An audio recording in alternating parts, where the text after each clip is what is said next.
Salut à toutes et à tous, c'est Thomas App. Aujourd'hui je suis au Sable d'Olonne et j'échange mon appareil photo avec Thomas. Salut. Tu vas bien? Ça va et toi? Ouais. Je t'ai ramené mon Contax G1. Et moi, mon Olympus XA2. C'est parti.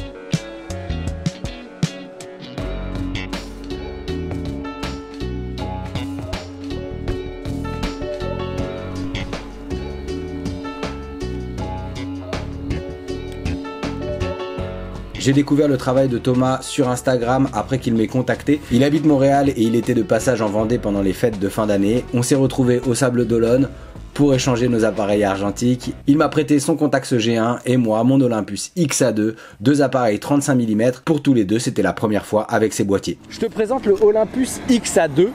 Ouais. Qui est vraiment un tout petit point and shoot, il tient dans une main. Super. Et très facile à utiliser. Tu as une mise au point sur le côté ici. Donc tu as portrait, ouais.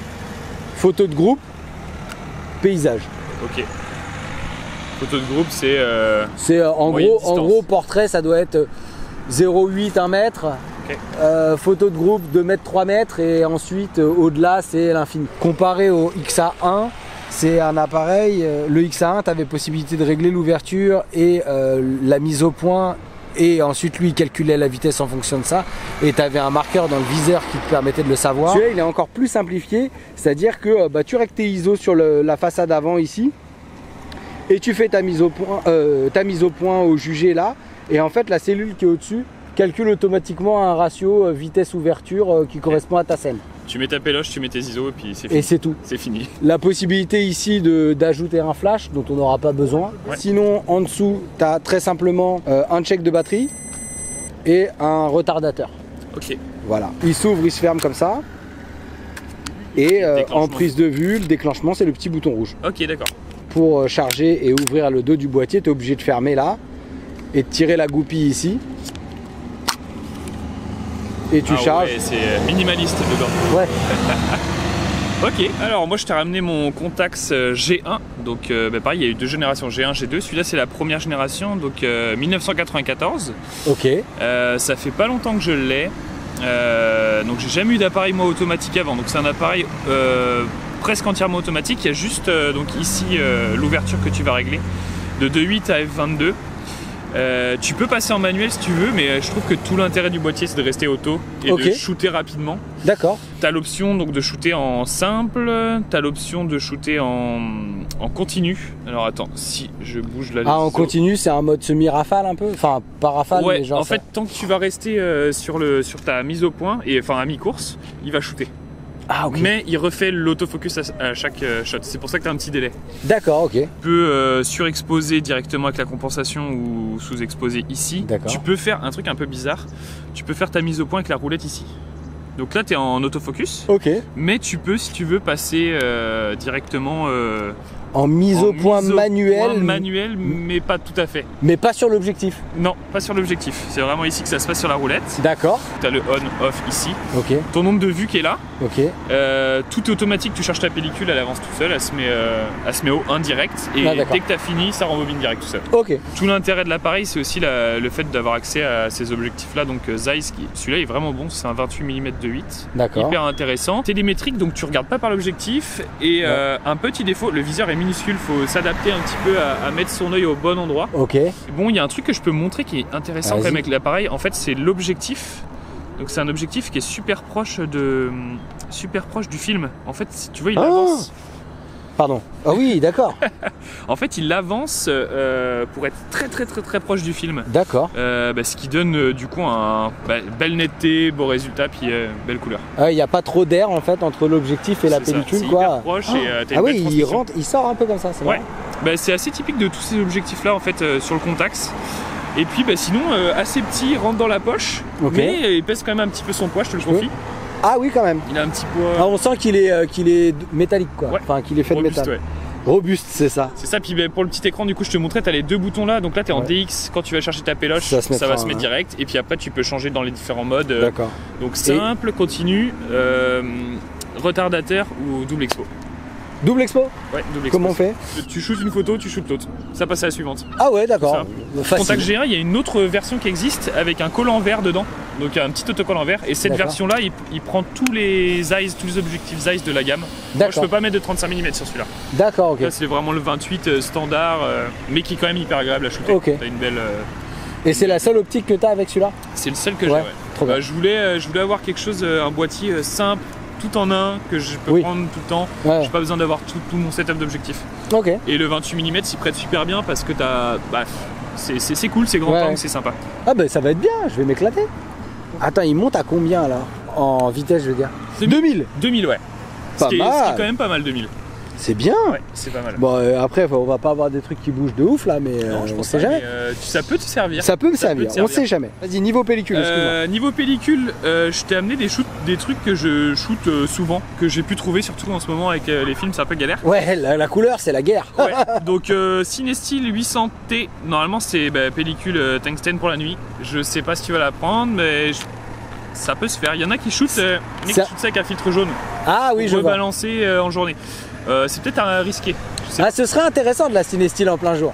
À voir, là tu as de la HP5 classique noir et blanc, qui peut être cool aussi aujourd'hui. Et puis t'as Portra 800 et Portra 400, t'as le choix. La belle couleur Portra. Eh ben, je suis partant pour de la Portra 800 parce que ça fait très longtemps que j'en ai pas shooté. Allez, Portra 800. Trop cool. Ah, en plus elle est... J'aime bien les pellicules comme ça là. Ouais, tout en métal. Avec le fond métallique. Tout en métal, je pense que c'est les nouvelles ça. Ah ouais? Ouais. Trop bien, merci. Alors moi je t'ai ramené, je savais pas la météo, je regarde rarement la météo. Donc j'ai pris un peu de tout et en même temps un peu de ce que j'avais. Ouais. Parce que j'ai pas beaucoup de pellicules. Je t'ai pris une Kodak Gold 200. Ouais. Un classique. Ça peut être classique mais cool. De la Lomo 800. Ok. Donc de la couleur qui est... on va pas la comparer à la Portra parce que c'est incomparable, mais c'est une couleur plutôt avec des couleurs vives et un grain assez prononcé, je trouve. Et je t'ai pris une noir et blanc, une MTN 100, qui est une pellicule Street Candy, qui est un film cinéma. Voir le petit, ouais, tiens, la petite boîte, elle est bien. La petite boîte est cool, ouais. Elle a une teinte super violette aussi. Ouais. Okay. Elle est cool, le grain est assez fin, voilà, une bonne dynamique, vraiment sympa. Et sinon, je t'ai pris un film que peut-être que t'as pas vu, qui est un film Washi. C'est de la Washi D, c'est une pellicule noir et blanc, qui est fait à base de... voilà, c'est un film aérospace russe. Donc c'est des films bobinés main en France. C'est la plus petite entreprise de films du monde. Il s'appelle comme ça. Et c'est une 500 ISO et elle est bien contrastée. Moi quand je l'ai shootée, elle était très contrastée. Mais sinon, d'autres résultats que j'ai vus, elle a quand même une bonne dynamique. Cool. Ça peut être sympa. Parfait. Ben écoute, je vais noir et blanc couleur, je sais pas trop. Je pense que je vais me laisser aller avec la 800, comme ça on sera tous les deux à 800. Ah ok, ça marche. Trop bien. trop bien. J'ai jamais essayé la Lomo donc c'est parfait. Eh ben Lomo 800 alors.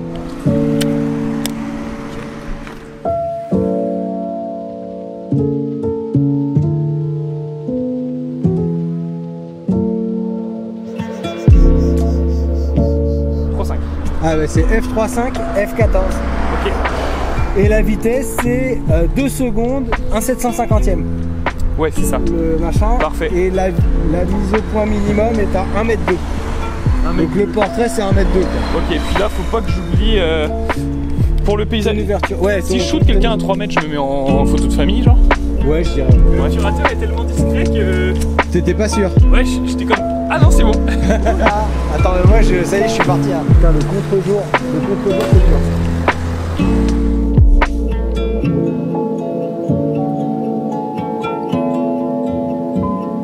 Ouais, avec le bateau, puis il y a un petit pied quand même dedans. Ouais, des fois il est capricieux. Attends, en fait j'appuie, il déclenche pas. Du coup t'as plus du tout ta scène quoi. J'ai plus ma scène. C'est pas grave.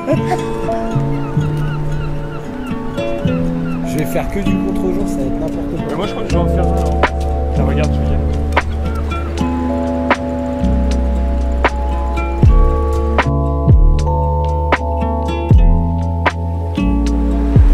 J'ai pas autant. Enfin, Je demande si le rayon. Dans le viseur, je me rends pas autant compte Faut pas que tu te fumes. de la fumée en fait. Pas que tu te fies au viseur. Ouais. Fie-toi à ton objectif.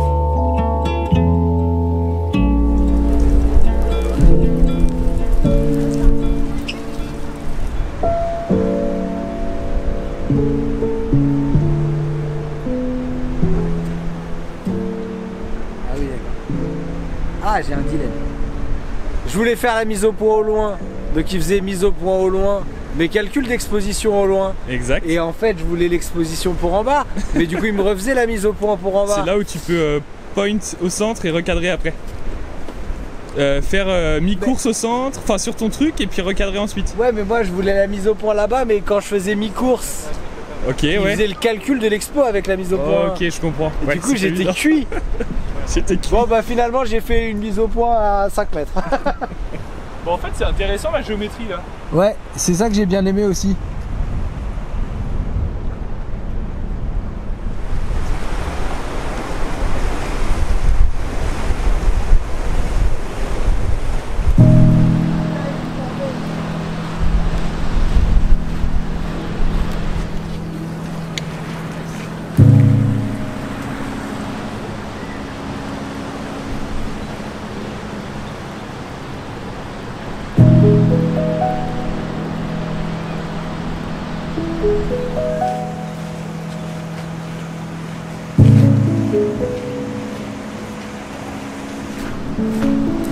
C'est vraiment un petit kick qu'on entend, Ouais. hein, c'est ça? Ouais, On sait pas, ça vibre tellement pas qu'on sait pas si, Ouais.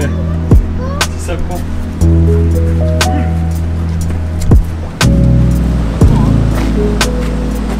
Super. Là, quand c'est vraiment la marée basse ici, je suis un peu guide touristique là, mais Ouais. quand c'est la marée basse ici, tu peux vraiment marcher là partout. Ah ouais? Ouais, il n'y a plus d'eau. Ah, C'est vraiment impressionnant.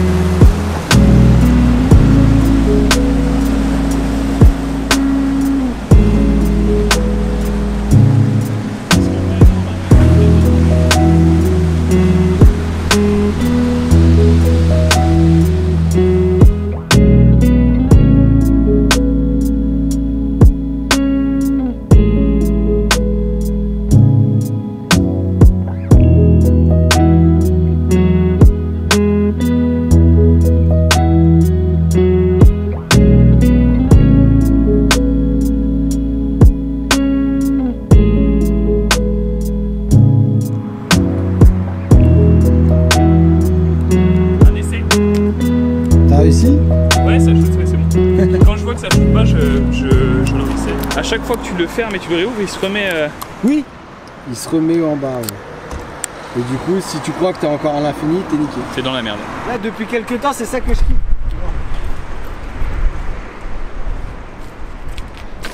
C'est cool, hein?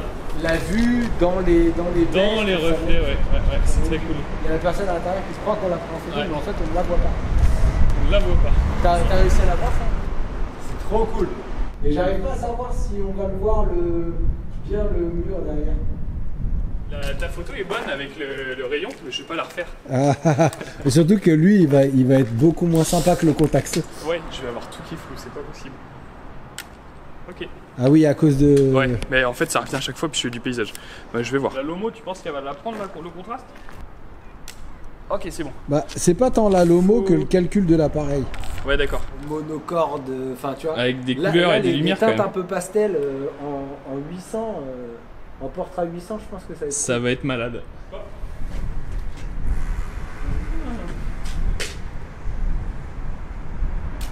Ok, juste long. Ah ok. Je peux le faire. On va voir.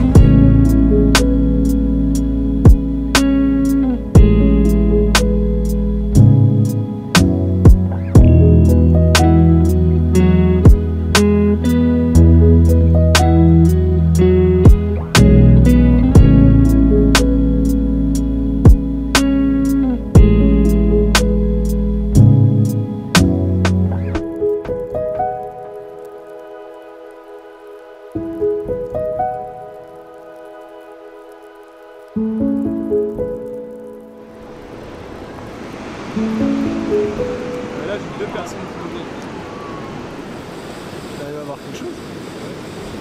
Il y a un truc ici où tu as vraiment envie d'avoir autre chose que du grand angle. Tu as envie d'avoir un téléobjectif. En plus avec la lumière, les surfeurs où on peut pas aller dans l'eau. Ouais. Tu es obligé de... Mais bon, le grand angle il amène aussi quelque chose de chouette parce que bah, je trouve qu'il y a des ombres au sol, il y a des trucs très cool à aller capter. Mais on sait pas simplifier la vie. Hein. Non, mais bon. 800.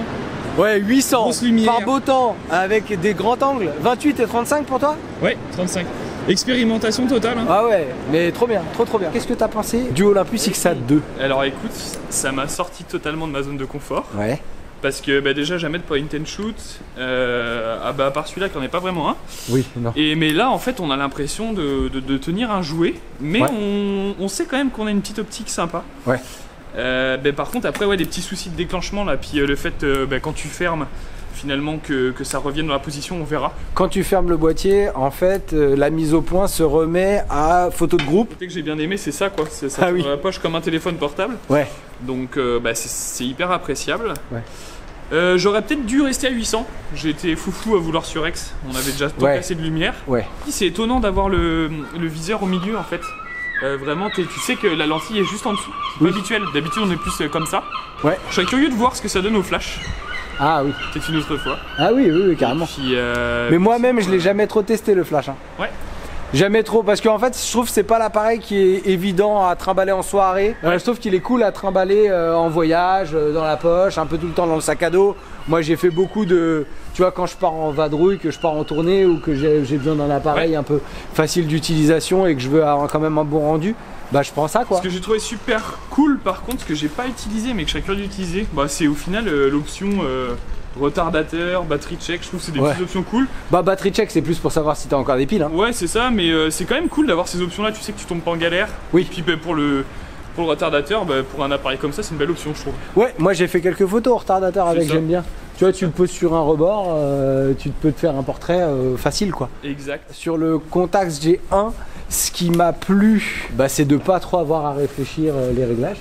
Ouais. Même si un petit peu, tu vois, genre j'ai là comme on était sur du 800 en plein jour, bah, j'étais souvent à 16 ou 22 et il me disait souvent que j'allais être trop surexposé déjà à un 2 millième. Tu vois, donc ça c'était chaudard. L'autre truc en fait qui m'a un peu dérangé, c'est l'autofocus, parce que finalement il y a plusieurs moments où comme tu me disais l'appareil il est sur un aplat et pas à un endroit de couleur, à un endroit de contraste, et donc il a du mal à savoir où est-ce qu'il fait la mise au point. Et j'ai eu plein de fois où en fait bah, j'avais les deux barres là, où il savait pas où se placer entre l'infini et 0,5 mètres. Donc ça m'a un peu fait galérer, parce que du coup le moment où je voulais faire ma photo, j'étais bien composé, j'étais bien comme il faut, sauf que le centre de mon image il était trop opaque et il veut pas déclencher. Et il veut pas déclencher. Donc ça c'est vraiment le entre guillemets le gros bémol, mais une fois que tu t'y fais, tu t'en sors. Tu sais que voilà, bon, tu prends une zone contrastée puis tu recadres après derrière quoi. Exactement. Et l'autre situation un peu compliquée dans laquelle je me suis retrouvé, c'est qu'à un moment donné, je voulais faire la mise au point à l'infini, mais donc je fais ma demi-pression pour faire la mise au point à l'infini, sauf qu'à l'infini il y a beaucoup de lumière et moi après je veux recadrer pour aller dans une zone plus sombre et je peux pas faire un recalcul. Et là t'es pas dedans, parce que si je veux faire un calcul d'expo à cet endroit là, bah du coup il me refait la mise au point à un endroit plus proche et en fait ça marche pas. C'est ça. Donc je pense que c'est là où la molette, par exemple la molette dont on parlait, se met peut-être à l'infini pour des plans comme ça, au moins tu sais que ça va shooter. C'est ça, mais du coup bon bah comme j'ai joué le côté full auto et on va voir, et bah voilà c'est le petit truc. Et l'autre truc, encore un dernier truc, parce que sinon j'ai vraiment de manière générale j'ai quand même trouvé l'appareil assez kiffant. Je pense que les scènes qu'on a avec l'optique que c'est, j'ai l'habitude par exemple moi de mettre ma main sur l'objectif. Oui. Tu vois ce que je veux dire? Donc quand je vais pour viser, je mets ma main sur l'objectif et en fait j'ai mon doigt devant le viseur. Parce que c'est un télémétrique. Exactement. Et donc il y a plein de moments où j'avais en fait le doigt devant mon œil. Exact. Donc ça c'est un petit truc un peu relou. Ça m'a fait exactement pareil avec la casquette là, finalement on l'a vu, des fois je la retournais parce que au final je voyais la casquette dans le viseur quoi, et je me disais mais non je vais être dessus, mais en fait non, pas du tout. Oui carrément. C'est ça, mais c'est une habitude à prendre. Je pense qu'on est tous les deux, enfin toi tu utilises pas beaucoup de rangefinder là je pense. Moi non plus, c'était un peu le début avec ça, et c'est perturbant au début. Voilà, c'est tout pour aujourd'hui. J'espère que cet échange d'appareils vous a intéressé. Si c'est le cas, cliquez sur j'aime ou partagez cette vidéo. Vous pouvez retrouver Thomas sur Instagram Abonnez-vous à cette chaîne si vous voulez voir d'autres vidéos sur la photographie argentique ou si vous voulez découvrir mes autres projets. Si vous soutenez cette chaîne sur Tipeee, vous pourrez rejoindre notre groupe Team App sur Discord. Ce sont vos soutiens qui me permettent de ne pas être dépendant des marques et de la monétisation YouTube. Et je tiens à remercier chaleureusement toutes les personnes qui me soutiennent déjà. Si vous avez des questions, laissez-les en commentaire ou envoyez-moi un DM sur Instagram ou sur Twitter, j'irai voir vos comptes. D'ici la prochaine vidéo, faites encore plus de photos. Allez, ciao. Merci. C'est YouTube.